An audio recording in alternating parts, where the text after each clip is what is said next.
The diplomatic failure. Ambassador Marcus Chen rubbed his temples as he stared at the holographic display floating above his desk in the human embassy on Nexus Station.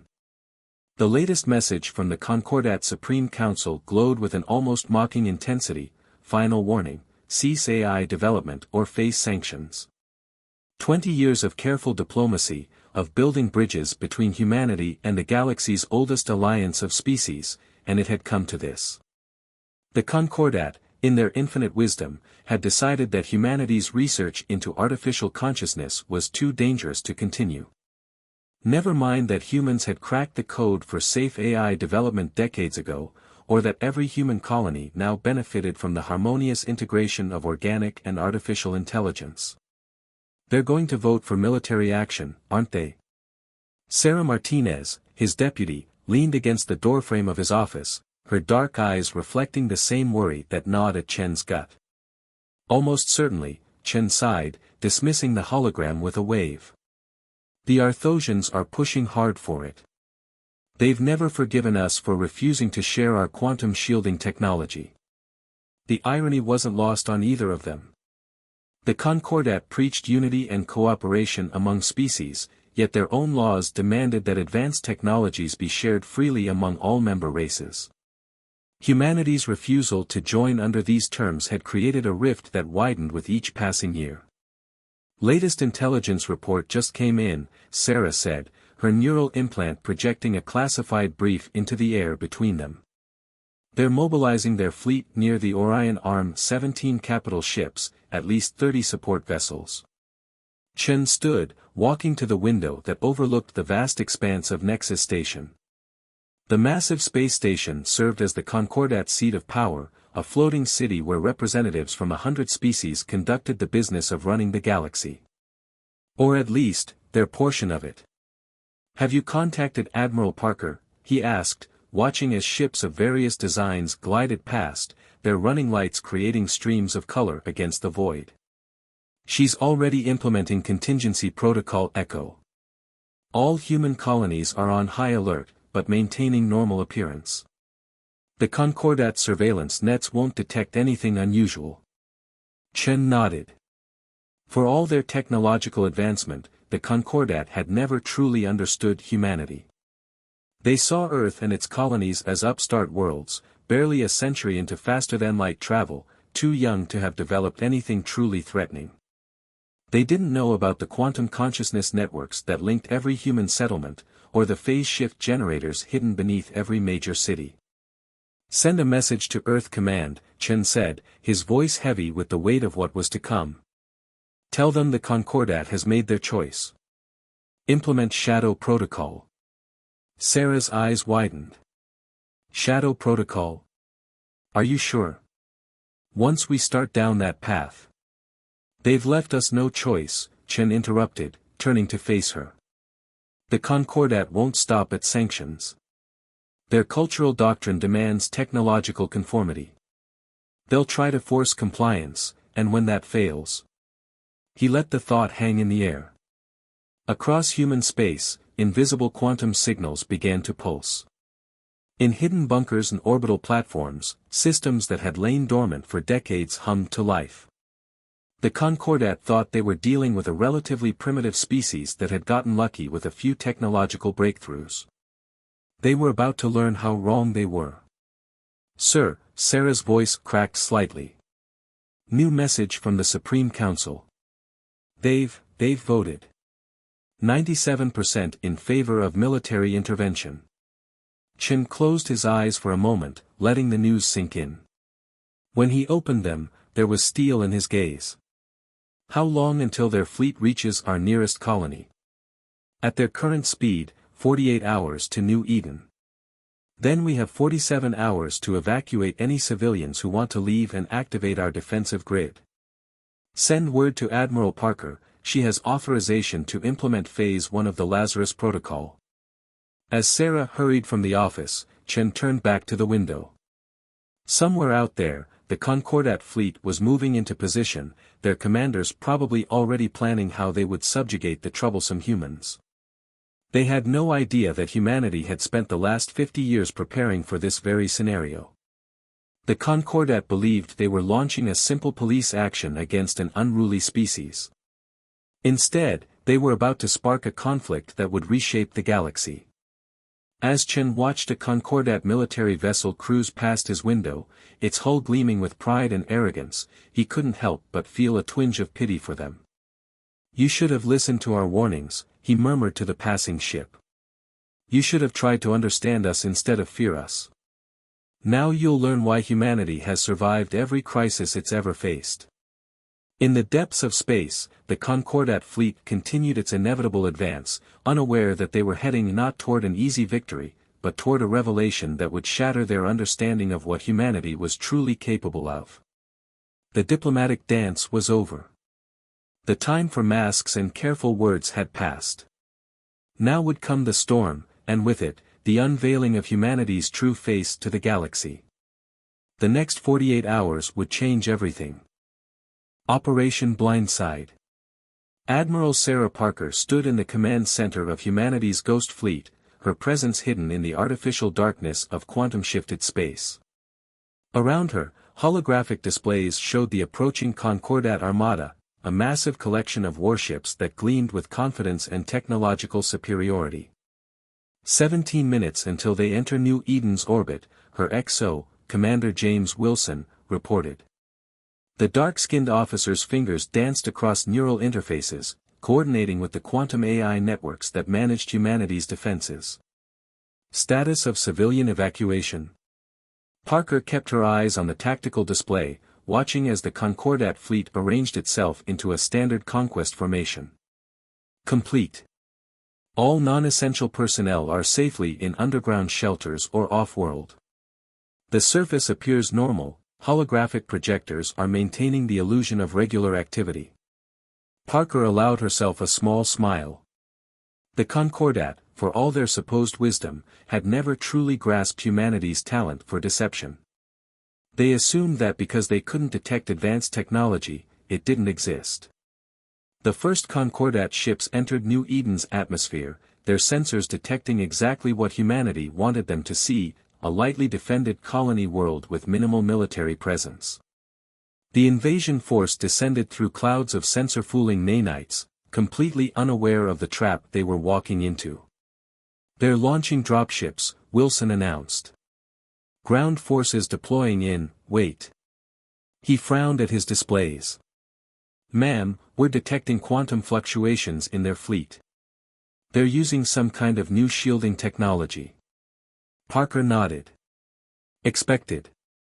The Arthosians have been working on copying our quantum shield designs. What they don't know is that we let them steal an obsolete version."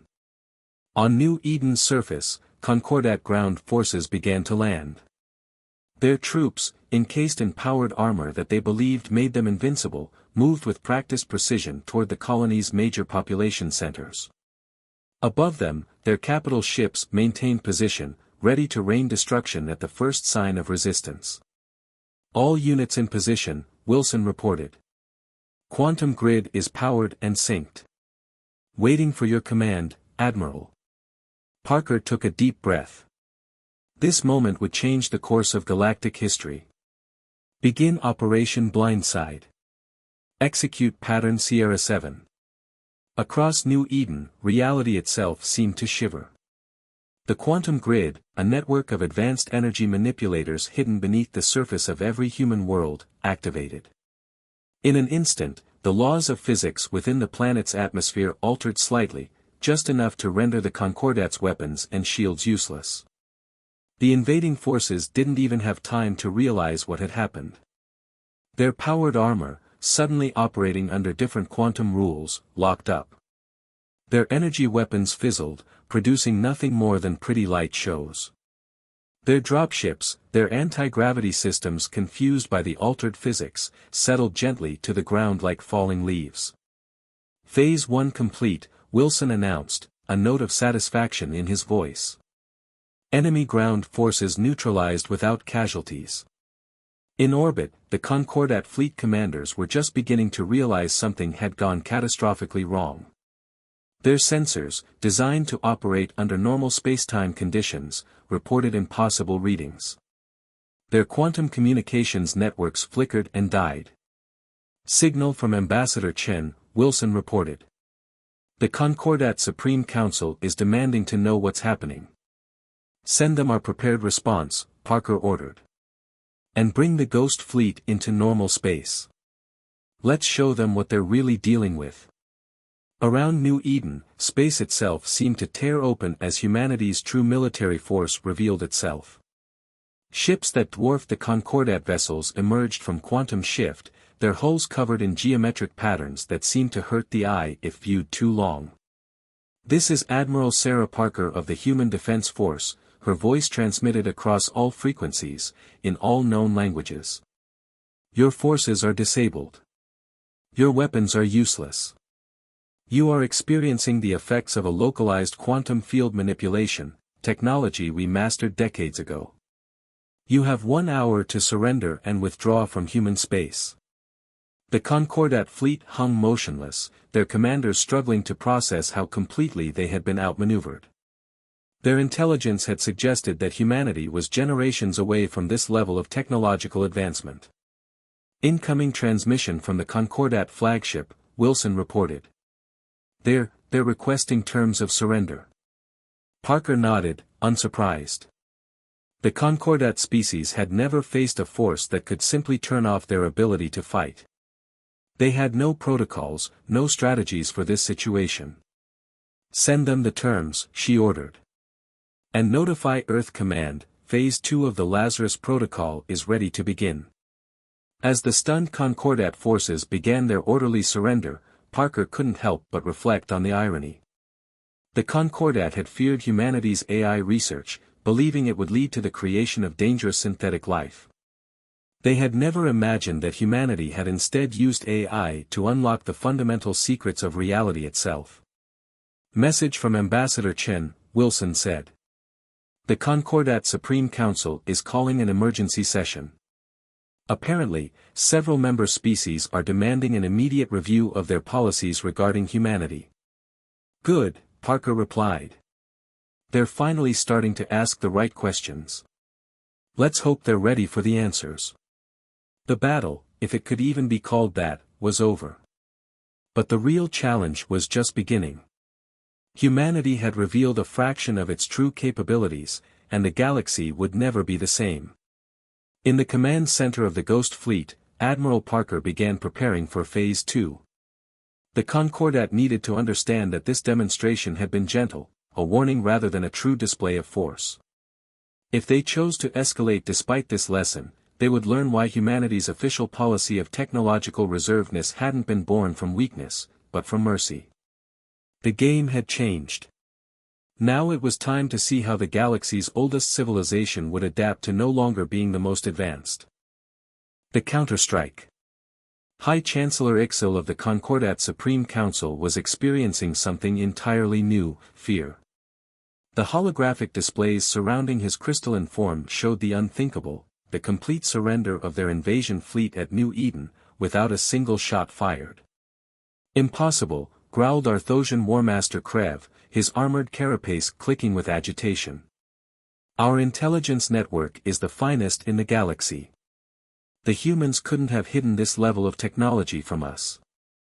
Dr. Elena Santos, humanity's newly appointed representative to the Emergency Council session, smiled slightly.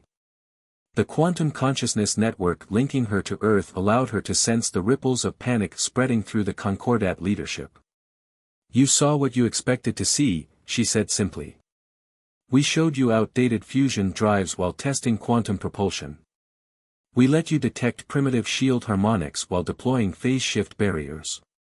You saw what you wanted to see, a young species stumbling toward the stars. The council chamber erupted in overlapping alien voices, each species trying to process the implications. Their entire understanding of humanity's technological position had been wrong. Catastrophically wrong. Meanwhile, in the depths of Luna Command, General Michael Zhang received the quantum-encrypted message he'd been waiting for. Ghost Fleet reports full containment of Concordat forces at New Eden. Admiral Parker requests authorization to proceed with Phase 3. Zhang's weathered face showed no emotion as he pressed his palm against the quantum authentication panel. Authorization granted. Begin Operation Starbreak. Across human space, hidden quantum arrays hummed to life. The real demonstration was about to begin. Back in the Concordat chamber, Dr. Santos felt the subtle shift through her quantum link. Right on schedule. Honorable members of the council, she announced, her voice cutting through the chaos.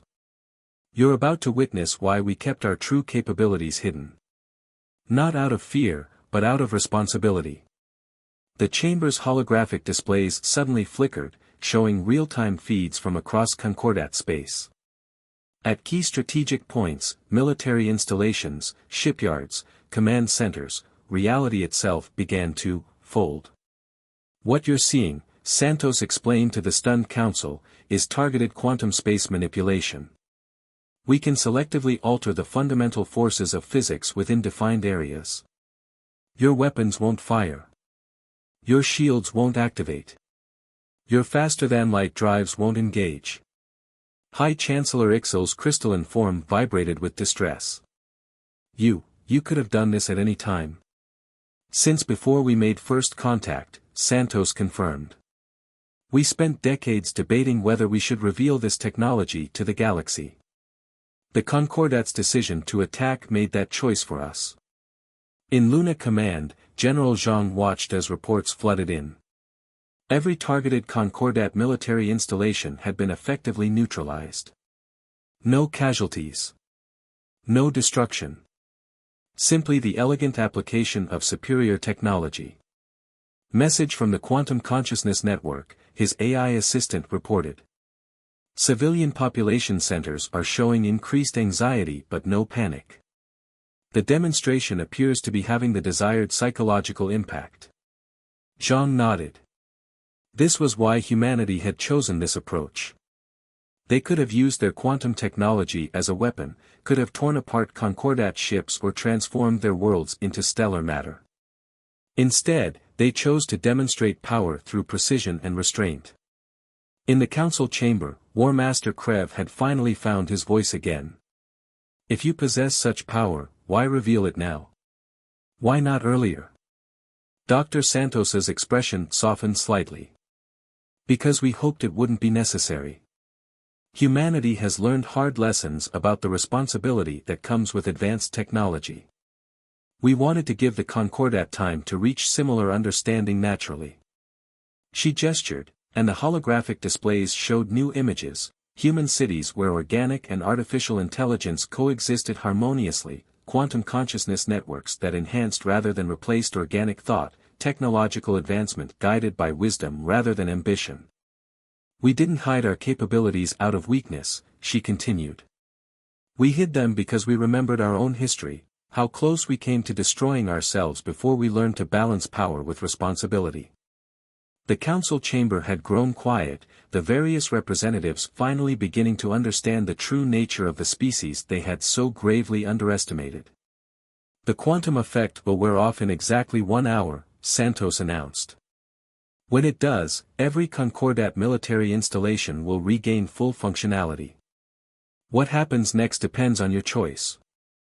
We are prepared for either peace or war, but I urge you to consider carefully which path you choose. High Chancellor Ixel's crystalline form pulsed with complex patterns, a sign of deep thought among his species.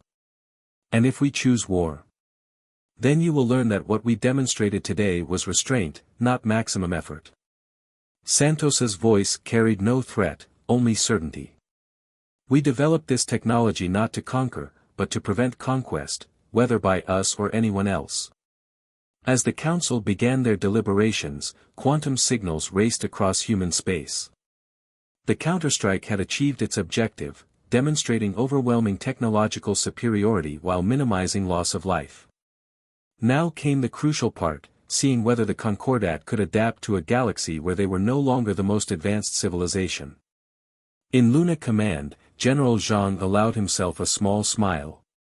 Humanity had revealed its hand, but not its full capabilities. The quantum consciousness networks, the true extent of their AI integration, the deeper secrets of their technological advancement, those remained hidden, held in reserve. The galaxy was changing. The question now was whether the Concordat would change with it, or break against the immovable fact of human advancement. The hidden edge. Deep within Earth's quantum consciousness network, Dr. Maya Patel existed in multiple states simultaneously. Her physical body sat in a meditation pod at the Quantum Integration Center in Geneva, while her consciousness flowed through the vast neural landscape that connected all of humanity. Through this network, she sensed the ripples of change spreading across the galaxy. The Concordat's failed invasion had triggered a cascade of political and social upheavals among its member species. But more importantly, she could feel the growing awareness among their leadership that they still didn't understand the full extent of human capabilities. They were right to be worried. Dr. Patel, a familiar consciousness brushed against hers, Admiral Parker, linked in from the Ghost Fleet. The Concordat's Quantum Research Division is making another attempt to analyze our technology. Maya allowed herself a moment of amusement. Let them look. They're still trying to understand quantum field manipulation. They haven't even begun to suspect the existence of consciousness integration. In the physical world, the Concordat's finest scientists were examining captured data from the New Eden incident. They saw the quantum fields, the physics manipulation, the advanced technology. What they couldn't see was the vast neural network that made it all possible, billions of human minds linked together, enhanced by artificial intelligence, creating a collective consciousness that could perceive and manipulate reality at its most fundamental level. New contact, Admiral Parker's consciousness signaled. The Arthosians are requesting a direct meeting. Not through the Concordat Council, they want to speak independently. Maya wasn't surprised. The Arthosians had always been the most technologically advanced of the Concordat species. They would be the first to realize that humanity's demonstrated capabilities were just the surface of something far deeper. In a secure quantum conference room, a shared mental space that existed nowhere and everywhere, Maya manifested to meet with the Arthosian delegation. Their consciousness constructs appeared as shifting patterns of light and thought, beautiful but limited compared to the full spectrum of human quantum integration. You are more than you appear, the lead Arthosian consciousness stated. Not a question, but a recognition. We are what we needed to become, Maya responded. Your species attempted to merge with artificial intelligence through external means, cybernetic implants, neural interfaces, digital consciousness transfer. We found a different path. Through their shared mental space, Maya allowed the Arthosians to glimpse the truth. Humans hadn't simply developed advanced technology, they had evolved beyond the traditional boundaries of organic life. Every human child was born with the ability to connect to the quantum consciousness network. Every human mind could expand beyond its physical limitations, joining a collective intelligence that spans solar systems. The Arthosian consciousness constructs flickered with shock. This is why you kept your AI research secret, one realized. You weren't building artificial intelligence, you were merging with it. More than merging, Maya corrected. We transcended the distinction between organic and artificial. Every human is both, and neither. We are something new. In orbit around Earth, the quantum consciousness network manifested as a barely perceptible shimmer in reality. Billions of minds worked in harmony, guided by advanced AI systems that had long since moved beyond simple programming into true partnership with their organic creators. This was humanity's hidden edge, not their technology, not their weapons, but their fundamental transformation into something the galaxy had never seen before. The Concordat fears what it doesn't understand, Maya continued. You saw our quantum field manipulation as a weapon. It's not. It's simply how we perceive and interact with reality when our minds are linked together. Every human colony, every ship, every installation is part of a single, vast consciousness. The Arthosian delegates struggled to process the implications. Their species had spent centuries trying to achieve something similar through technological means. Humanity had done it through evolution and integration. Why show us this now? The lead Arthosian asked. Because you were ready to see it, Maya responded. The failed invasion forced the Concordat to confront its own limitations. Now you must decide, will you continue to fear what we are, or will you work with us to help the galaxy evolve?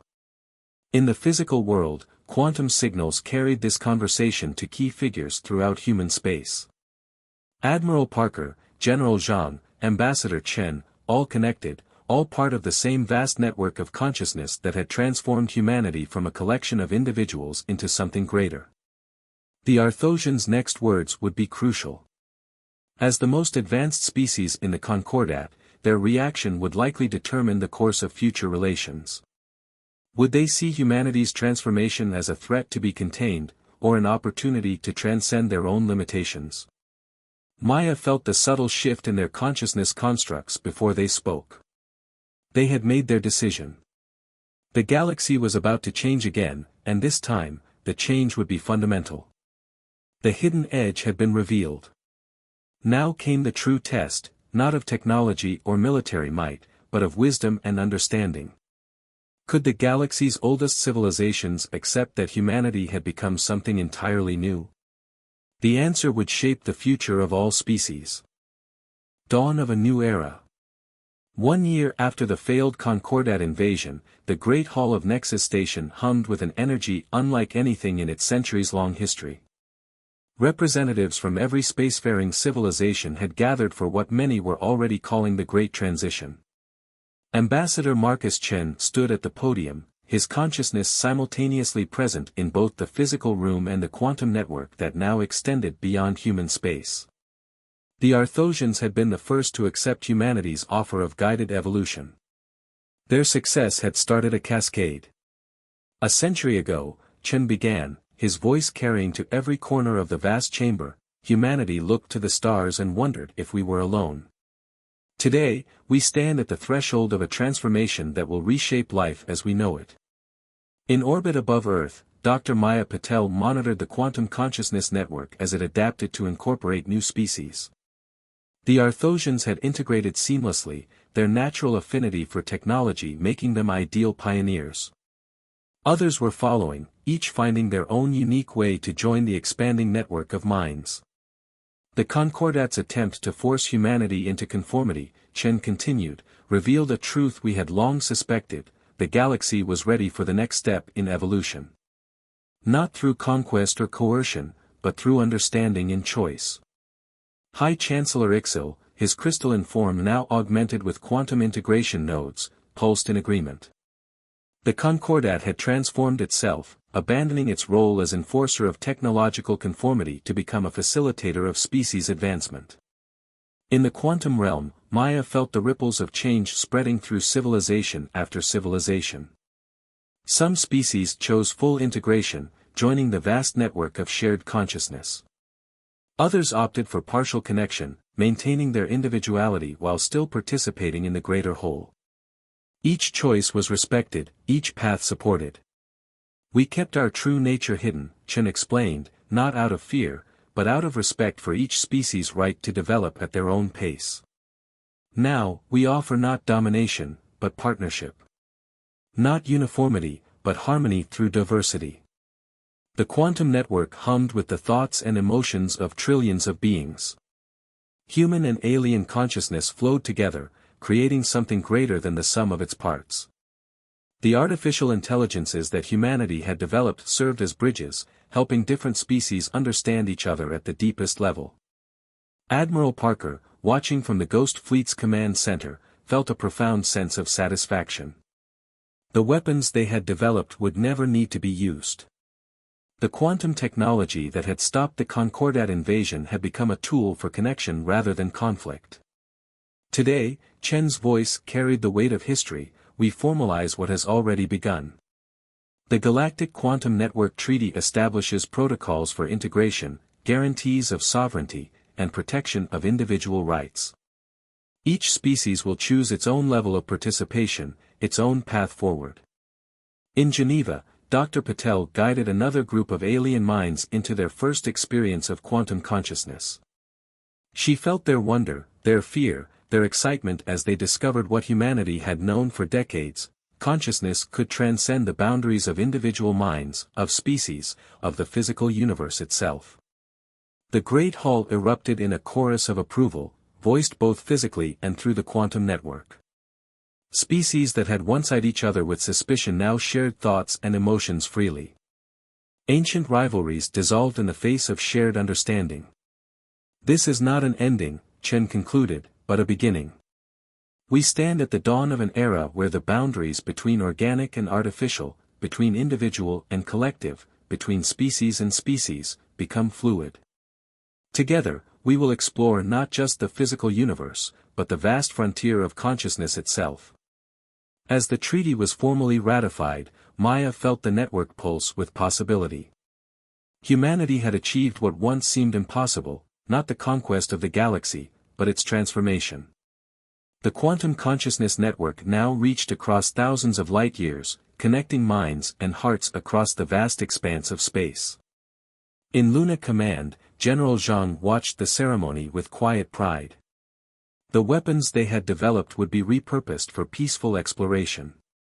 The military forces they had hidden would become teachers and guides. The fear that had driven the Concordat to attack had been replaced by understanding. The galaxy had changed, and with it, the very definition of what it meant to be alive, to be conscious, to be part of the great tapestry of existence. Humanity had not merely survived its trial by fire, it had emerged as a catalyst for universal transformation. As the celebrations continued across countless worlds, Maya sensed a new consciousness joining the network, a young alien mind experiencing quantum integration for the first time. In that moment of connection, of sharing, of understanding, she felt the truth that had guided humanity all along: the greatest power was not the ability to destroy or dominate, but the capacity to grow, to change, and to bring others along on the journey. The dawn of the new era had truly begun. And somewhere in the vast quantum network that now spanned the galaxy, humanity's collective consciousness smiled, knowing that their long preparation, their careful hiding, their measured revelation had led not to war, but to transcendence. The stars themselves seemed to shine brighter, as if reflecting the combined light of countless minds now joined in the greatest adventure consciousness had ever known. The end was just the beginning.